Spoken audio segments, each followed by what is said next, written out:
नमस्कार, स्वागत है आपका कमोडिटी लाइव कॉलर शो में, जहां हम आपके कमोडिटी से जुड़े हुए तमाम सवालों के जवाब देते हैं। और आज हमारे साथ कुछ खास मेहमान हैं। हमारे साथ है केरिया कमोडिटी के एमडी अजय केरिया, एंजल ब्रोकिंग से पटमेश माल्या और एसएलसीएम के सीईओ भी होंगे संदीप सबरवाल, और इकोमॉस के global business head Alok Kumar भी हमारे साथ होंगे। और आज हम बुलेटिन की शुरुआत भी करने वाले हैं एग्री मार्केट को लेकर, क्योंकि केंद्रीय मंत्री पीयूष गोयल ने आज कंज्यूमर अफेयर्स मंत्रालय का अतिरिक्त कार्यभार संभाल लिया।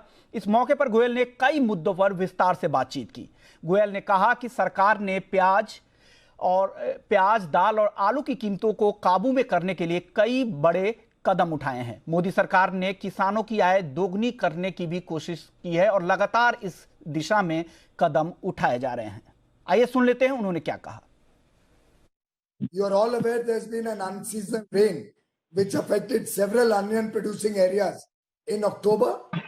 This was predicted by the meteorological department in September, which is why we had brought in the necessary measures. And NAFED is supplying onion. They have supplied 37,000 tons through the state bodies in different parts of the country. Those have been at very, very attractive prices, which have helped keep the market prices stable. The sugar subsidy currently is not under consideration because sugar prices internationally are stable and sugar is being exported. If there is any requirement or need, government will examine it at the right time.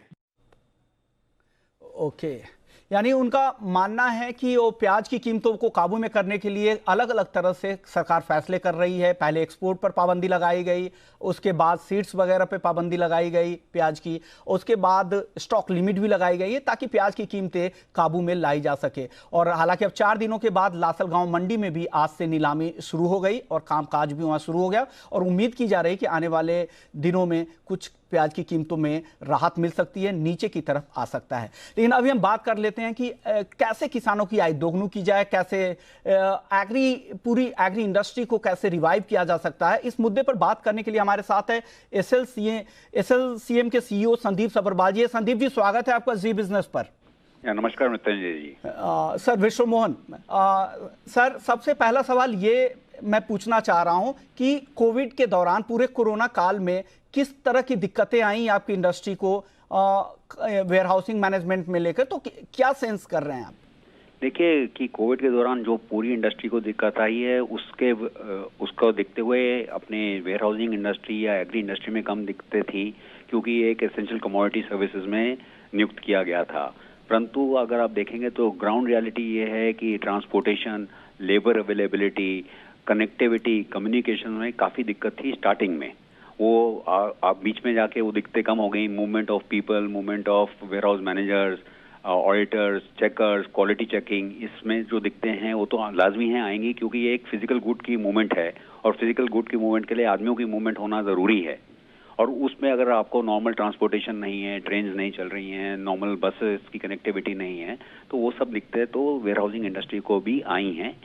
फर्क सिर्फ ये है कि जो where housing industry ने अपना digital network strong कर रखा था, उनको ये दिक्कतें कम आई हैं, बाकियों को ज़्यादा आई हैं। ओके, पोस्ट कोविड टेक्नोलॉजी एक बहुत ही अहम रोल प्ले करने वाला है। हमारे साथ इकोमॉस के ग्लोबल बिजनेस हेड आलोक भी हैं। आलोक, स्वागत है आपका जी बिजनेस पर। आपसे ये जानना चाहूँ कि इस कोविड के बाद किस तरह से टेक्नोलॉजी एक मेजर रोल प्ले करने वाला है आने वाले समय में एग्री सेक्टर पर खास करके। गुड इवनिंग विश्व मोहन जी। Good evening. तो जैसा मतलब संदीप सर अभी कह रहे थे, राइट, कि कोविड के दौरान we did face a lot of challenges in terms of movement of goods from one warehouse to another, movement of goods from farms to the warehouses, या फिर उनका जो जहाँ पे है उनका अगर डिस्ट्रीब्यूशन नहीं हो पा रहा है तो उनके लॉसेस ना हो।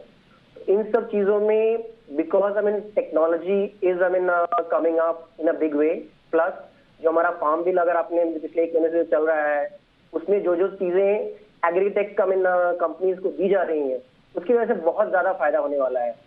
What is going to happen is जो APMC के जो रिस्ट्रिक्शंस है इन प्राइवेट टेक कंपनीज के ऊपर और इन्वेस्टर्स के ऊपर, they can buy directly from any farmer across any region, right. कहीं कोई दिक्कत नहीं होगी, मिडिलमैन के वो लोग निकाल पाएंगे। There is no extra licensing और red taping that is required. इन सब चीजों में टेक्नोलॉजी काफी हेल्प करेगी। So that way we'll be able to bring all these guys. जो ऐसा जो प्रॉब्लम्स बता रहे थे संदीप सर कि वेयरहाउसिंग में जो प्रॉब्लम्स है उसको संदीप सर खुद ही I was following him on his social media feeds and his website.